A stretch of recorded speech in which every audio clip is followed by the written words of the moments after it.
Broadcasting live from the Business RadioX studios in Atlanta, Georgia, it's time for Learning Insights, brought to you by Training Pros. When you have more projects than people, Training Pros can provide you with the right L&D consultant to start your project with confidence. Now, here's your host. Lee Cantor here, another episode of Learning Insights Radio, and we couldn't be doing this without our friends at Training Pros, so please support them so we can continue to share these stories. Today on Learning Insights, we have Emily Thompson with CoverMyMeds. Welcome, Emily. Hi, Lee. Thanks for having me. Well, before we get too far into things, tell us about CoverMyMeds. How are you serving folks? Yeah, I'd be happy to. So CoverMyMeds is a healthcare IT company in Columbus, Ohio. And we help patients get the medications they need to live healthy lives. We're working hard to solve some of the most common medication access challenges through some of our solutions that include electronic prior authorization, prescription decision support, and specialty patient support services. And then what's your role in the organization? Yeah, I am the Learning and Development Manager for our patient services team at CoverMyMeds. My team specifically supports training and knowledge management for 2 patient-centered programs. And our team serves new hires to the business, but also supports continued education and up-training for our tenured team members. Now, how'd you get into this line of work? Yeah, good question. So I kind of stumbled upon CoverMyMeds over 5 years ago. Joined our then very small support team. Wasn't planning to stay long, but quickly fell in love with the people, the opportunities, and the real mission behind the work that we did every day. I joined the training team as our second ever trainer in 2016. And previously to CoverMyMeds, I was an adjunct professor. So I loved education and training and leading. Fast forward to today, I am leading our learning and development team. So now talk about the initiative about the onboarding plan for customer service that supports 2 different applications that you guys have. Yeah. So as I mentioned, my team supports the training and knowledge management for team members for our 2 programs. Each program really follows a similar training structure where we take a blended learning approach. Anywhere from 4 to 7 weeks, our training programs will run. Now, prior to COVID, we were pretty heavy in the classroom, spending anywhere from 13 to 20 sessions in the classroom, heavy on the lecture style. However, we'd always try to find unique ways to stay engaged through different learning games or whiteboarding sessions. Along with those classroom trainings, we'd also hold live shadowing sessions. So we'd set up a new hire with a veteran team member in a side-by-side. A trainer would come in and shadow the new hire too, side-by-side in office. And we'd always offer an element of feedback too. So one-on-one feedback discussions with that new hire to discuss areas of strength and growth. The best part about being in office and the most fun part about our training program was our graduation ceremony. So towards the end of those 7 weeks, a new hire would complete their graduation exam, and then we'd hold a fun in-person ceremony for them with certificates, mimosas, and kind of send them on their way. So the purpose of that not only was to educate, but you were also kind of indoctrinating them in the corporate culture and personal care and things like that. That was an important component of that when you were doing it face-to-face? Absolutely. Our trainers strive to, not only educate, but really lead team members to achieve such great successes at CoverMyMeds. So now when you had to go virtual, how did you kind of implement some of these, that at least the spirit of some of that face-to-face interaction that was happening? Yeah, it's been a challenge for sure. And if I think back to, March, I think overnight we were told, the company was moving to a fully virtual platform over the next following days. So really it was an all hands on deck pivotal moment. My whole training team got on a call and we had to decide how are we going to shift this in-person 7-week program to fully virtual. We not only needed to quickly assess the need of the team members from the virtual standpoint, thinking about tech training, what do they need to thrive from home? But also our training programming. So figuring out how do we be as interactive virtually as we can be in a classroom? And then what supplemental trainings or activities would we need to quickly create to ensure there's that same knowledge retention from home? The biggest thing is, we know the importance of social connection, especially in training, but as a new hire to the company, So from the start, we've required that all team members, whether it's in a meeting or a training, have their video on so that we can get FaceTime with each other. So that was one step of it. How did you, like, part of it was shadowing and part of it was, trainers shadowing the people learning. So you were getting a lot of kind of human to human interaction, kind of looking over each other's shoulders and being there physically. How do you kind of capture some of that serendipity and those accidental collisions and those, kind of improv moments that happen, when you are that in close contact? How does that translate to, a screen? Yeah, no, really good question. So our goal from the beginning with virtual training was to ensure, our team members, regardless of tenure, felt supported. We knew that team members could no longer stop by our training space in the office to ask a question or seek advice. So, we've gotten feedback along the way through the past 8 months of virtual training and working that some team members, especially the newer folks who've graduated, are really, feeling a decrease in their confidence with the verbiage on their live calls. They can't sit next to tenured team members anymore to kind of socially learn and observe other tenured folks' phone skills. So one thing that we've added to our training program is something called a simulation team. So we've created this internal simulation team, which is comprised of veteran team members. We set up a new hire and a veteran team member through BlueJeans is the application that we're using to connect. And they practice calls. So mock call scenarios, inbound and outbound, with a tenured team member, and then seek feedback right away on, okay, end scene, how did I do? What feedback can you give me? Do you have any tips and tricks for a future, live call? So that's one way we've been able to still offer shadowing. We're just doing it now through a screen. And that's important for the listeners to really understand that you couldn't just say, okay, this is how we were doing it live and in person and just cut and paste it into now this is how we do it virtual. You have to almost rethink the spirit of what you were trying to accomplish and then work with the strengths of virtual in order to deliver those outcomes rather than just, like I said, cut and paste the activity you were doing. Yeah, absolutely. And another thing we've really learned too is just the importance of social learning, especially in this virtual environment. So before in office, we'd get in a huddle room with a new hire and give them one-on-one feedback on strengths and areas of growth. Now we've transitioned to doing group feedback sessions.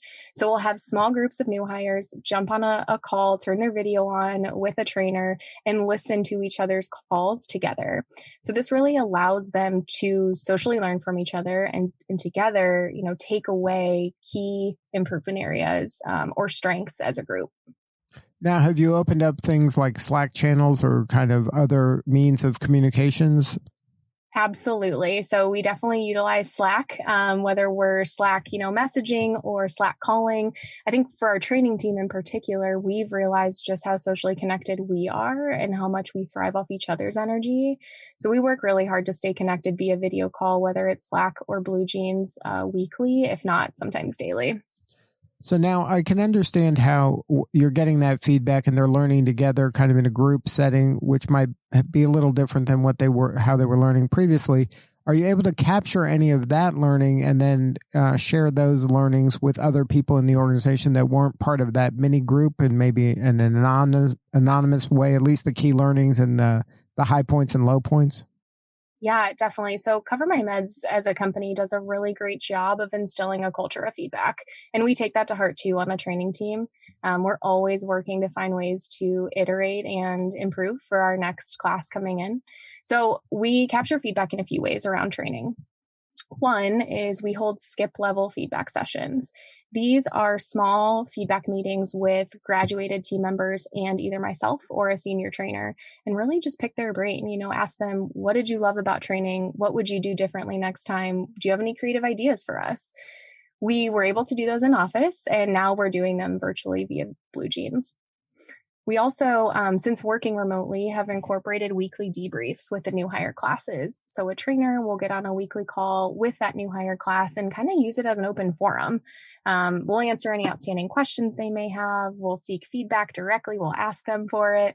We'll hold knowledge check activities and really just work to open up space to engage with them virtually. Now, have you had any way to capture can you sense almost like if there's kind of Zoom fatigue where, hey, we're online a lot, or this is all I'm doing is online with somebody and it's getting, I'm getting kind of burned out? Yeah, definitely. And, CoverMyMeds as a whole has worked really hard to preserve our culture, even through, the screen. To your point, there is a lot of screen fatigue. So we encourage our new hires and team members across the board to really, shut the laptop at lunch, take your break, close the laptop, go get a walk in. But we're also trying to be creative in holding, digital scavenger hunts. We've had cooking demonstrations with our culinary staff and random photo challenges, anything to really break up the day. I think our training team even has used some Jackbox games to play to just break up, heavy training weeks. So now, is there anything that's happening now in this kind of new normal that you think will transfer and maybe just become a part of the new normal, maybe next year? Yeah, definitely. I am very excited for 2021. And I know the whole company is really excited too for our new campus. We're hopeful to still offer virtual training. Some team members may not feel comfortable coming into office right away, and we'll be able to offer them a virtual platform. Also really exciting is, historically, before we were work from home, if you had an appointment or maybe you got a flat tire, you'd have to take a day of PTO because you couldn't get into the office. Now, we'll be able to offer that virtual aspect to join a classroom if you're unable to come into the office. We're also definitely going to continue with our simulation team. This is a great way for team members to get exercise reps in before they go live and really sharpen their skills and boost their confidence to get on a live call. And really, we'll continue our feedback mechanisms. I mean, growth and iteration are integral to the success of our training programs. And we are always searching for new ways to offer an award-winning and creative training experience. Now, do you find that just going through this kind of a crisis and forcing your hand, to make do with whatever you had, whatever resources, and you had to kind of improvise on the fly, do you think that when you're planning for next year and the year after that, you're going to take some of this and say, you know what, this is how we've been doing things, but we thought we were thinking outside the box before, but this really forced us into different boxes that we didn't even know existed. Are you finding that your mind is now more open to more things that could possibly work and you could leverage to your advantage? Yes, absolutely. Like I mentioned, we get a lot of feedback from the new hires, and like our people on the ground are the ones with the awesome ideas, and we are always open to trying things out. Each class, like I said, we're trying to figure out how do we be more engaged. Sure, we can stand in front of a classroom and lecture all day, but how much retention is really had in those types of settings. So we've been experimenting currently with different, online methods of presentation. So Menti is one example that we're able to leverage. It's kind of an interactive presentation tool. We've all bought personal whiteboards and we're using those, on the screen through virtual training. And we're always looking for new icebreaker games to include, whether we're in person or, through the screen. Now, any advice for those companies out there that are struggling with, maybe let's just talk about onboarding a new employee. Anything that that you've learned that say, you know what, definitely do this. You may not want to do as much of this as you used to. Any advice for those folks that might be struggling with this kind of virtual onboarding? Yeah, I mean, one thing that, we have learned is that the video connection is super important. We're seeing faces through the screen. We'd love to see them in person, but I think that social connection through the video is huge. So if you're out there and you have a platform that allows you to turn your video camera on, I definitely recommend that. It may be weird. You may be concerned you didn't shower or your dog's in the background, but it's really fun to still connect and see people's faces. And that's a really important part of learning as well. And just from the training perspective, we're able to still watch facial expressions or body language and tell, does someone have a question? Is someone, furrowing their brow and maybe aren't getting the concept or are concerned? And really that video aspect has been integral to, us educating through a camera. Now, for you personally, having gone through this, and it sounds like thriving in this kind of new world that we're in, can you share a rewarding or surprising part of the year for you that maybe your team kind of, their resilience or their ability to kind of just power through this, was meaningful? Yeah, I think the most rewarding part for me is that I have brought in 4 new trainers over the past several months of working remotely. So we've never, as a team, gotten to get together with these 4 new people and welcome them with real open arms and real hugs. So that's been really amazing to see 4 new team members integrating into our team and, fitting in perfectly. We've also within these 2 programs been able to train over 400 team members in 2020. And I don't know the math, but I would say majority have been virtual.